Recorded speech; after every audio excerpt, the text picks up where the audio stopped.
Hello everyone, a very good morning to all of you. Welcome to my channel Learn Botany with Sia Classes. Plant hormone की series में हमने ethylene start किया था, जिसका discovery और structure वाला part हम लास्ट लेक्चर में कर चुके हैं। आज जो पढ़ने वाले हैं उसमें फिजियोलॉजिकल रोल और मोड ऑफ एक्शन है, राइट। तो स्टार्ट करते हैं फिजियोलॉजिकल रोल से। जैसे कि जब डिस्कवरी बता रही थी तो वो भी मैंने बताया था कि जो इथाइलिन है उसकी जो मतलब डिस्कवरी चल रही थी वो बेसिकली ट्रिपल रिस्पॉन्सेस पर, या ये कह लें कि ट्रिपल रिस्पॉन्सेस को देखते हुए ही ये पता लगाया जा रहा था कि कोई ना कोई ऐसा कंपाउंड है स्ट्रीट लैम्प में, वो जो इथाइलिन मेन कंपोनेंट होता है वो भी as a plant hormone plant में एक्ट कर रहा है, ठीक है। या ये कह सकते हैं कि किसी न किसी फंक्शन को, फिजियोलॉजिकल फंक्शन को इफ़ेक्ट कर रहा है, ठीक है, इफ़ेक्ट डाल रहा है। इसी तरह से जब सबसे पहले अगर मेन बात करें तो एक तो यही बात हो गई कि ट्रिपल रिस्पॉन्स को शो करता है कौन, इथाइलिन का जो फिजियोलॉजिकल इफ़ेक्ट है वो आपको ट्रिपल रिस्पॉन्स के फॉर्म में दिखता है। तो फर्स्टली यही चीज़ लिखी हुई है कि मतलब कि उसमें ट्रिपल रिस्पॉन्स में क्या था, पहले भी बताया था, जैसे कि reduced stem elongation. That means ये भी कह सकते हैं कि इथाइलिन का जो प्रोडक्शन है वो वर्टिकल ग्रोथ को या लॉन्गिट्यूडनल ग्रोथ को, ठीक है, लॉन्गिट्यूडनली डायरेक्टेड जो ग्रोथ है उसको सप्रेस करता है, ठीक है, या रिड्यूस करता है, वो चाहे स्टेम की हो चाहे रूट की हो। Next one is causes. अगर ये बात करें कि ये भी मैंने बताया था कि जो दूसरा रिस्पॉन्स है वो बेसिकली क्या होता है कि ट्रिपल रिस्पॉन्स का जो दूसरा रिस्पॉन्स था वो बेसिकली लेटरल ग्रोथ को, या ये कह लें कि स्वेलिंग को लेकर के था, कि वो पर्टिकुलर टिश्यूज़, प्लांट टिश्यूज़ या फिर सेल्स की लेटरल ग्रोथ को प्रमोट करता है कौन, इथाइलिन, ठीक है। तो next one is causes swelling of root, भी इसी का काम है। जैसे कि इसका सबसे अच्छा एग्जांपल आप देखते हो रेडिश में, ठीक है, वो जो उसकी बेसिकली ऐसे जो फॉर्म रहती है, या एक तरफ से टिप, मतलब कि एक एंड उसका टिपर्ड सा रहता है और एक तरफ से स्वेलिंग रहती है, तो वो बिकॉज ऑफ इथाइलिन, ठीक है। The next one is inhibition of growth of lateral buds. That means कि ये एपिकल डोमिनेंस को प्रमोट करता है। इसको ऐसे भी समझ सकते हैं, जो काम ऑक्सिन कर रहा था, ठीक है, कुछ वही काम। यानी कि ये भी कह सकते हैं कि अगर फ्लावर सपोज मेन एक्सेस पे लगा हुआ है, पेरेंटल प्लांट की टिप पर, या जो मेन शूट एपिकल मेरिस्टेम है वहाँ पर उसने ग्रो किया है, ठीक है, तो ये आप उसी को प्रमोट करता है, उसकी ग्रोथ को तो प्रमोट करेगा, और जितने भी लेटरल बड्स होंगे या लेटरल ब्रांचेस होंगी उनकी ग्रोथ को सप्रेस करता है कौन, ethylene. The next one is ripening of fruits. ये तो सबसे इम्पॉर्टेंट है कि इथाइलिन का जो मेन फंक्शन जो देखा गया था, या ये कहे कि रिसर्चर्स भी मेन इसी पर हुई थी, और या ये भी कह ले इसका सबसे बेस्ट एग्जांपल आप उसमें भी देख सकते हो कि अब वो बात नहीं रहेगी जैसे पहले था कि नहीं सीज़न में ही फ्लावर्स मिल रहे हैं, सीज़न में ही वेजिटेबल्स मिल रही हैं।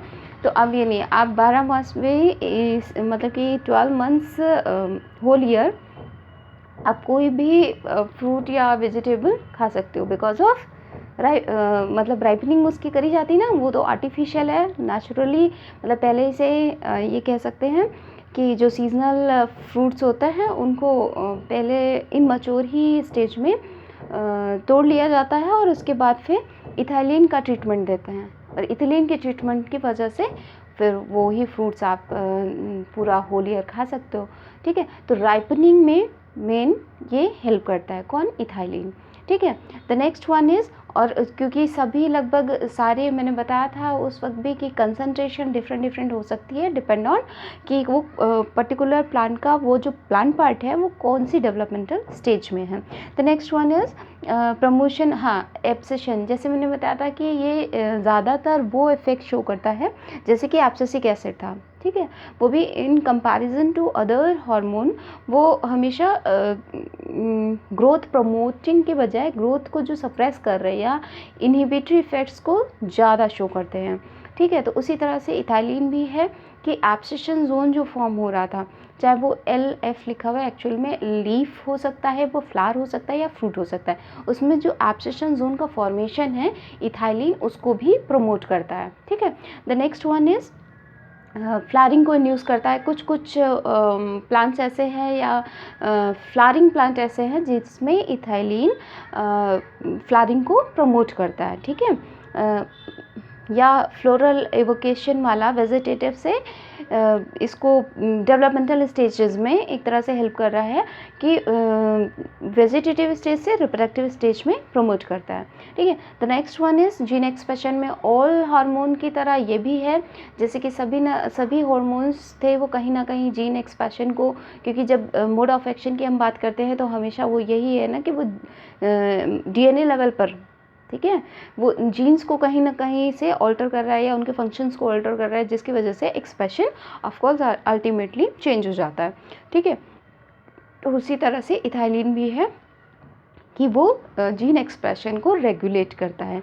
And the last one is senescence को प्रमोट करता है। हाँ, क्योंकि जो भी डिस्कवरी करी गई थी वो क्या डिफोलिएशन देखा गया था, है ना, तो इस तरह से कह सकते हैं कि इथाइलिन का एक मेन काम ये भी है कि वो सेनेसेंस जैसे फिजियोलॉजिकल फंक्शन को प्लांट में प्रमोट करता है।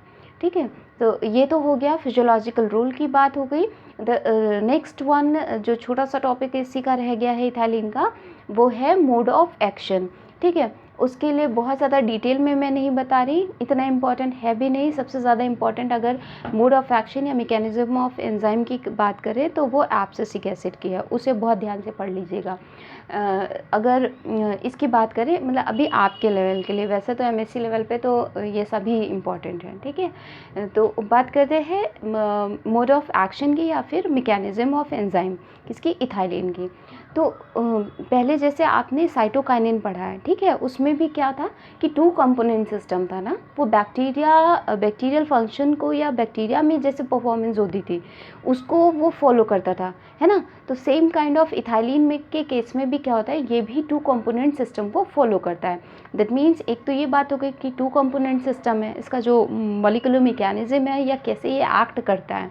ठीक है, दूसरी बात है कि ये बिल्कुल इथाइलिन के ही जैसे उसमें हिस्टिडीन काइनेज के तरह बिहेव कर रहा था, इसके जो रिसेप्टर्स होते हैं वो भी इथाइलिन के रिसेप्टर्स वो भी हिस्टिडीन काइनेज की तरह बिहेव करते हैं। ठीक है, इसके अलावा 5 उसमें मतलब कि मल्टीजीनिक इसके जो रिसेप्टर्स होते हैं वो जाहिर सी बात है इथाइलिन का जो प्रोडक्शन है वो ऑलमोस्ट हर प्लांट टिश्यू में हो रहा है। ठीक है, तो प्लाज्मा मेम्ब्रेन के पास इसके रिसेप्टर्स होते हैं और वो भी यूजुअली 5 इन नंबर्स। ठीक है, वैसे तो बहुत सारे हो सकते हैं लेकिन मतलब कि एक ऐसे 5 टाइप्स के। ठीक है, गलत बोल गई, 5 इन नंबर नहीं कहा जाएगा क्योंकि वो तो डिपेंड करता है कि सेल कितनी बड़ी है। ठीक है, बेसिकली या उस वक्त उस पर्टिकुलर टाइम पीरियड में सेल क्या फंक्शन परफॉर्म कर रही है, इस बात पे भी डिपेंड करता है। तो मेरा कहने का मतलब ये था कि जो रिसेप्टर्स होते हैं उनकी वो 5 कैटेगरीज में प्रेजेंट होते हैं और इनका जो वर्क है वो एकदम कोलैबोरेशन या ये भी कह सकते हैं कि साथ साथ में आपस में कोरिलेट करके तब फंक्शन करते हैं। ठीक है, होता क्या है कि नॉर्मल ये जो रिसेप्टर्स हैं, ये जो 5 रिसेप्टर्स मैंने बताए, पहला तो ये हिस्टिडीन कंपोनेंट मतलब हिस्टिडीन काइनेज की तरह इसके बिहेव करते हैं।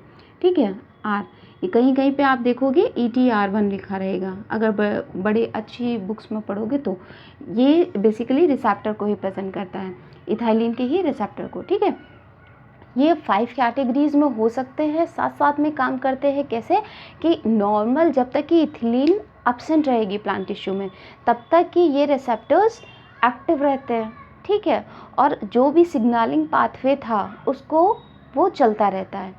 राइट, जैसे ही इथिलीन आता है सेल के पास या किसी तरह से सेल सिंथेसाइज कर लेती है जब, तब क्या होता है कि ये ही इथिलीन जैसे ही इन 5 से ये जो 5 रिसेप्टर्स हैं, 5 कैटेगरीज़ वाले रिसेप्टर्स हैं, इनसे बाइंड करता है तो वो जो सिग्नलिंग पाथवे चल रहा था वो चेक्ड हो जाता है, ठीक है। तो उसकी वजह से क्या होता है, देन उस फंक्शनिंग या उस सिग्नलिंग के बंद होते ही जो इथिलीन का रेस्पॉन्स है वो हमें प्लांट में देखने मिल जाता है, ठीक है। तो बेसिकली इसी प्रोसेस को फॉलो करते हुए मतलब ये भी कह सकते हैं कि साइटोकाइनिन और इथाइलिन फॉलो दोनों एक ही चीज़ को कर रहे हैं, ठीक है। किसको, 2 कंपोनेंट सिस्टम को, हिस्टिडीन काइनेज पाथवे को।